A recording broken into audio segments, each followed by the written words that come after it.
जय महाराष्ट्र. आपला आजचा जो व्हिडिओ आहे त्या महिलांसाठी आहे ज्या महिलांनी मुख्यमंत्री माझी बहीण लाडकी योजनेचा लाभ घेतलेला आहे. आणि ह्याच्यामध्ये जे अपडेट आहे, ज्या कमेंट मला आल्या त्या कमेंटवर मी आज एक व्हिडिओ शेअर करत आहे. त्या महिलांना माझी ही विनंती आहे, ज्या महिलांच्या नवऱ्याबरोबर पतीबरोबर त्यांचं भांडणं झालंय, डिवोर्स झालेला नाही आणि त्या एकट्या राहत आहेत, तर त्या तुमच्या पतीला जर हा शक्य असेल तर हा व्हिडिओ शेअर करा आणि अवश्य शेअर करा. कारण का सांगते, मी जे बोलणार आहे ना पुढे ते खूप महत्वाचं आहे.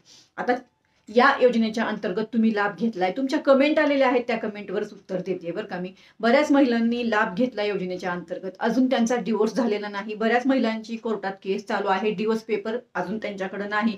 बऱ्याच महिलांचं असं म्हणणं आहे की ताई, आम्ही आमच्या पतीबरोबर भांडणे केलेले आहेत आणि त्याच्याबरोबर आम्ही वेगळं राहतोय. माझा नवरा माझा फोन पण उचलत नाही, मला रिप्लाय पण देत नाही, ओटीपी पण देत नाही आणि आधार कार्ड नंबर पण देत नाही. माझा एकच प्रश्न आहे, त्यांच्या या सर्व लाडक्या बहिणींच्या नवऱ्यांना माझा एक प्रश्न आहे, का तुमची जबाबदारी नाही का? ही तुमची बायको, जे कोणी असेल तुमची बायको, जिच्याबरोबर तुमचं लग्न झालंय, ती फक्त तुम्हाला बघून, तिचं सगळं काही मागचं आयुष्य सोडून ती फक्त आपल्या नवऱ्याला बघून, तिच्याबरोबर त्या नवऱ्याकडे बघून त्या घरात येते. आणि अशा वेळेस जर तिचा नवराच तिला साथ देत नसेल तर त्या बाईने काय करायचं? मला सांगा, काय करायचं त्या बाईने?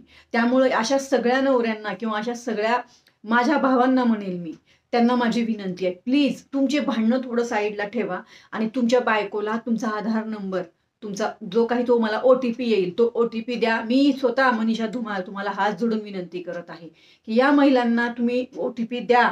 अशा कमेंट आलेल्या आहेत ना की अक्षरशः माझ्या डोळ्यातनं पाणी येत आहे आणि ह्याच्यावर शब्द नाहीत माझ्याकडे बोलण्यासाठी की मी काय बोलू अशावर. आपल्या बायकोची जबाबदारी ही नवऱ्याची नाही का? आपल्या मुलांची जबाबदारी ही त्या मुलांच्या वडिलांची नाही का? बऱ्याच महिला अशा आहेत ज्या मुलांबरोबर एकट्या राहत आहेत. मला खूप वाईट वाटत आहे आज या गोष्टीचं, की किरकोळ भांडणामुळे तुम्ही जर म्हणजे वेगळं राहताय, ठीक आहे, तुमचं भांडणं असेल, तुमचा प्रॉब्लेम असेल, त्याच्यामध्ये मी कुठेच इन्व्हॉल्व्ह होणार नाही. माझं एवढंच सांगायचं मुद्दा आहे, तुमचं कर्तव्य तुम्ही पूर्ण नाही करू शकत आहात, पण कमीत कमी त्या महिलांना कमीत कमी तुमचं आधार कार्ड आणि ओटीपी तर द्या ना. तुम्ही एवढं तर नक्कीच करू शकता ना. का तुमची जबाबदारी नाही का? आहे ना तुमची पण जबाबदारी.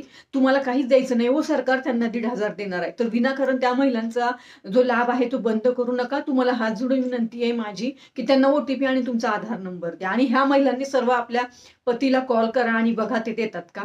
बाकी मी माझ्याकडनं प्रयत्न करत आहे, अपडेट आल्यावर तुम्हाला देणारच आहे, बघू काय अपडेट येते. तर माझा हा व्हिडिओ त्यांच्यासाठीच होता ज्यांच्याकडं हे दुसरं आधार कार्ड नाही आता सध्या ई-केवायसी करण्यासाठी. बघा तुम्ही काही करू शकत असाल तर. एवढंच मला सांगायचंय. धन्यवाद. जय हिंद, जय महाराष्ट्र.